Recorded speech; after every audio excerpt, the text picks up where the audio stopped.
어제 본문에서 이런 적용을 조금 해보았습니다. 하나님의 말씀을 우리가 읽든지 혹은 저와 같이 말씀을 강론하든지 가감없이 읽고 전하는 것이 중요하다라는 것이었습니다. 성경이 66권이고 그 말씀 가운데는 특히 예언서가 오늘 우리에게도 얼마든지 있는 그 냄새나고 그 위선적인 면모를 있는 그대로 직시해 주시거든요. 불편하고 때로는 아프게 다가오는 말씀들이 있습니다. 그럼에도 불구하고 하나님의 말씀이기에 가감없이 읽고 전하고 그 말씀 앞에 서는 저희 모두가 늘 되었으면 합니다. 오늘 삶이 없는 신앙이라는 이 제목으로 말씀을 나누겠습니다. 어제 본문에서도 그랬지만 오늘 말씀에서도 이 유다의 리더들이 계속 정죄됩니다. 이들은 크게 정치 지도자들과 또 종교 지도자들입니다. 이들의 악행과 부패가 이미 딱딱하게 굳어졌습니다. 그리고 하나님은 오래전부터 선지자들을 통하여 당신의 종들을 통하여 회개를 촉구하셨습니다. 개혁을 주문하셨습니다. 그러나 이 지도자들, 권력자들은 고집스럽기만 합니다. 더 뻔뻔해졌습니다. 그래서 죄악을 밥 먹듯이 행하고 그럼으로써 이득은 계속 챙기고 있는 미가 선지자 시대의 현주소가 있습니다. 하나님의 결론이 이미 나왔습니다. 그것은 심판과 멸망입니다. 소중한 말씀에 더 들어가 보겠습니다. 본문 말씀을 우리가 대할 때 리더들의 악행이 말하자면 법정적으로 오늘 장면이 펼쳐지고 있어요. 기소당합니다. 그리고 하나님은 심판하시는 재판석에 앉아 계시는 듯한 그런 분위기로 오늘 말씀이 기록되어 있어요. 1절과 2절을 다시 보면 그 분위기가 이제 이해가 됩니다. 내가 또 이르노니 야곱의 우두머리들과 이스라엘 족속의 통치자들아 들으라. 정의를 아는 것이 너희의 본분이 아니냐. 여기 2절로 넘어갈 때 아마 그러나라고 하면 더 잘 이해될 것 같아요. 너희가 선을 미워하고 악을 기뻐하여 내 백성의 가죽을 벗기고 그 뼈에서 살을 뜯어. 그러면서 이들의 악행에 대하여 더 마치 검사가 이제 잘못들에 대하여 죄에 대하여 기소하듯 그렇게 나열되고 있습니다. 먼저 1절은 심판의 기준이 확인되고 있는 말씀입니다. 그건 정의를 알고 준행하는 것입니다. 우두머리들이라면, 너희들이 권력을 위임받은 자들이라면 정의를 알고 있는 것 아니냐라고, 이것부터 기준인데 거기서 얼마나 어긋나 있는지가 이제 하나둘 이야기되는 방식이에요. 그러면 정의가 무엇입니까? 세상이 말하는 정의가 아닙니다. 보통 우리가 딱 떠올리는 정의와도 다릅니다. 하나님이 요구하시는 정의인데요. 히브리 말 뮤시파트입니다. 뮤시파트라는 정의를 그러면 어디에서 말씀하셨느냐? 맨 처음 출애굽시켜 언약 백성으로 삼으실 때 말씀하셨습니다. 그래서 출애굽기, 레위기, 민수기, 신명기 이런 율법서로부터 선지서까지 구약 곳곳에서 이 뮤시파트의 정의가 강조되고 있습니다. 신명기를 중심으로 제가 잠깐 짚어 볼 수 있다면 뮤시파트란 이런 제도와 그리고 실천들입니다. 신명기 1장과 6장에는 이렇게 나와 있어요. 재판할 때 외모로 판단하지 않는 것입니다. 재판이 이루어질 때 그 사람의 지위 또 얼마나 돈이 있는지 그 사람이 어떤 힘 있는 자들과 연결되어 있는지 이런 거 전혀 개의치 말고 판단해야 된다. 그게 신명기에 나오는 뮤시파트의 정의입니다. 또 뮤시파트의 정의는 이렇게도 하나님이 말씀해 주셨는데 공동체 안에 약자들, 이 약자들에게 바른 제도가 적용되어야 하고 그들을 바르게 대하여야 한다. 이것도 정의라고 하는 그 뮤시파트의 뜻입니다. 그래서 고아와 과부가 억울해지는 일이 없어야 한다. 나그네가 있다면 외국인들이 거류하고 있는 다른 나라, 다른 문화권의 사람들이 너희 공동체에 왔다면 어떻게 하라고요? 선대하는 것이 미슈파트이다. 또 수확할 때 포도원이라면 다 포도를 수확하지 말고 모퉁이에 그 열매들은 남겨놓는 것, 밭에 이삭은 줍지 않는 것, 그게 정의 미슈파트이다. 이런 식의 말씀들이 나와 있습니다. 여러분, 이런 면모, 이런 품격은요, 출애굽 구원의 결과입니다. 구원받아 언약 백성이 된 이들의 합당한 삶의 모습이었습니다. 그런데 이런 정의를 누구보다 토라의 말씀, 율법서의 말씀으로 잘 알고 있는 당시 지도자들, 미가 선지자 시대의 권력자들이 모른 척 했다는 거예요. 무시합니다. 오히려 역행하고 있었습니다. 그래서 오늘 본문에도 그렇게 기소되고 있는데 자기들에게 잘 보이는 이들에게는 좋은 재판을 해줍니다. 또 선지자들은 자기들에게 잘해주는 이들에게 좋은 예언을 해줍니다. 그런데 그렇지 않은 이들, 또 취약한 이들에게는 오히려 가혹하고 전쟁과 같은 어려운 일이 생길 거야, 이렇게 무서운 예언을 하며 이제 3절 말씀에 2절 끝부분부터 나왔습니다만 서민과 가난한 이들의 등껍질을 벗겨 먹는다 라고 하는 현주소가 있었어요. 너희가 선을 미워하고 악을 기뻐하여 내 백성의 가죽을 벗기고 그 뼈에서 살을 뜯어 그들의 살을 먹으며 그 가죽을 벗기며 그 뼈를 꺾어 다지기를 냄비와 솥 가운데에 담을 고기처럼 하는도다. 얼마나 치열한 표현인지 몰라요. 무슨 해부학하듯이 이렇게까지 낱낱이 당시의 상황이 언급되고 있습니다.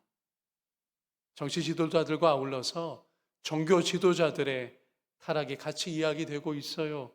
제사장들과 예언자들입니다. 이것을 5절에서 특히 우리가 보게 되는데 이 말씀 세번역 성경으로 읽을까요? 예언자라는 자들이 나의 백성을 속이고 있다.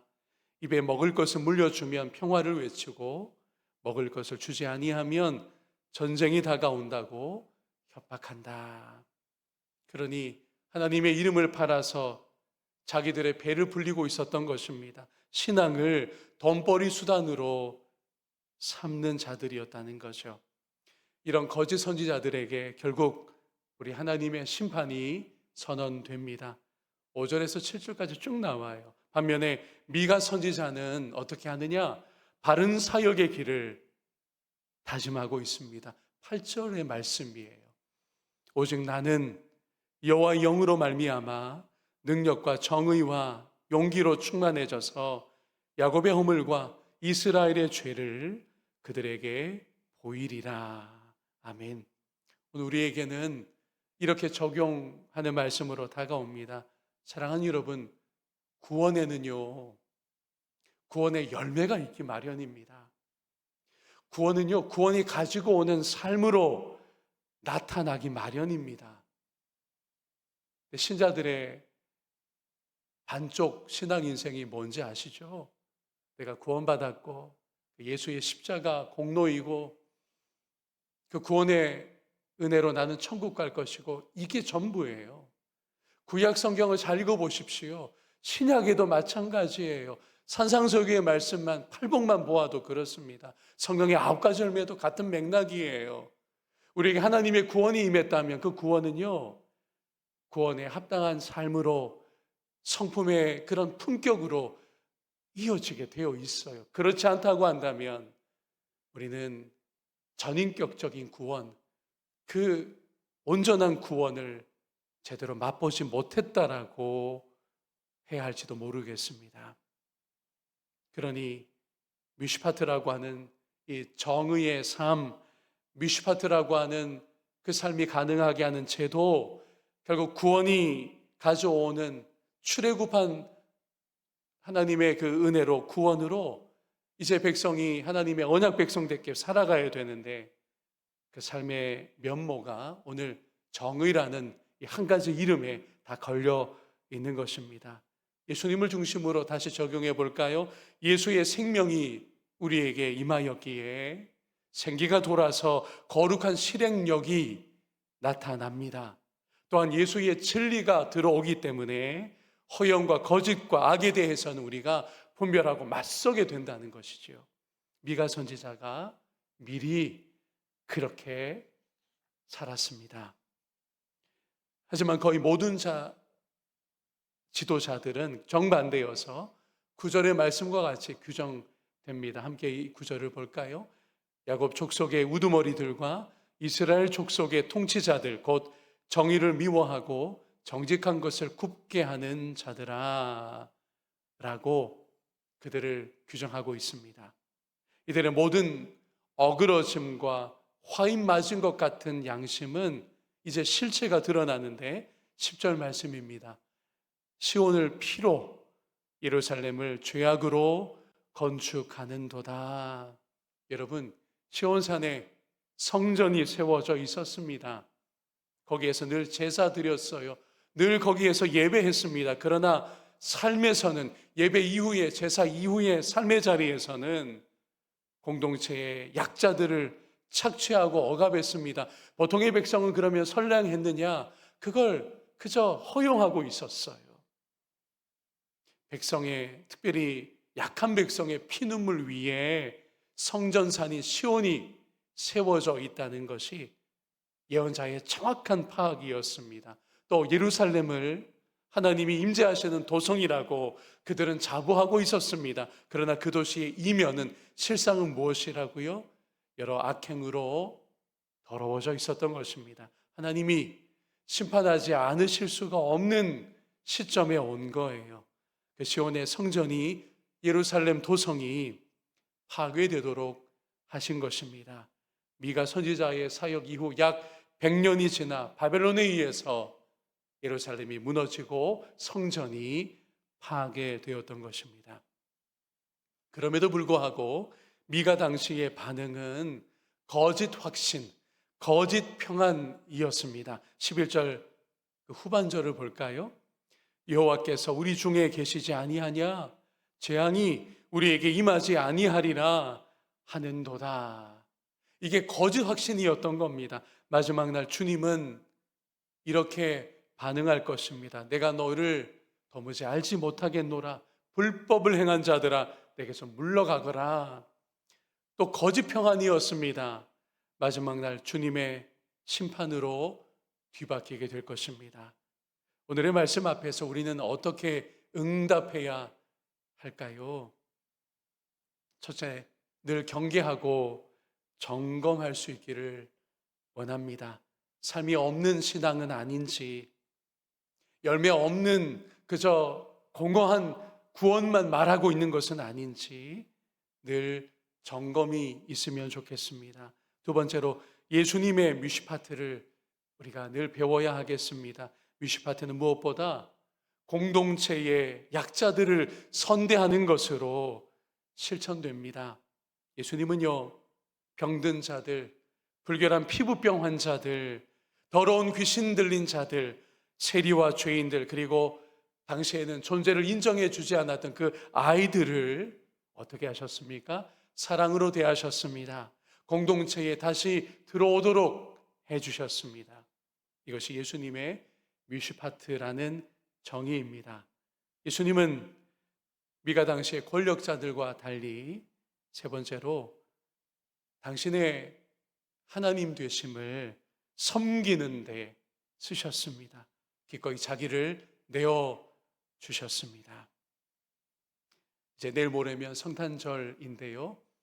오늘 예수님께서 이 구약시대 뮤시파트라고 하는 정의를 어떻게 성육신한 삶 속에서 이루어 가셨는지, 그걸 하나하나 실행하셨는지 우리로 마지막에 주목하게 하셨습니다. 예수님의 그 참되신 메시아의 면모가 하늘을 참으로 이 땅에 가지고 오셨던 그 예수님의 정의로움이 오늘 저와 여러분의 삶 속에, 우리의 작은 일상 속에, 우리 공동체의 신앙의 여정 가운데 늘 실천될 수 있기를 주님의 이름으로 축복합니다.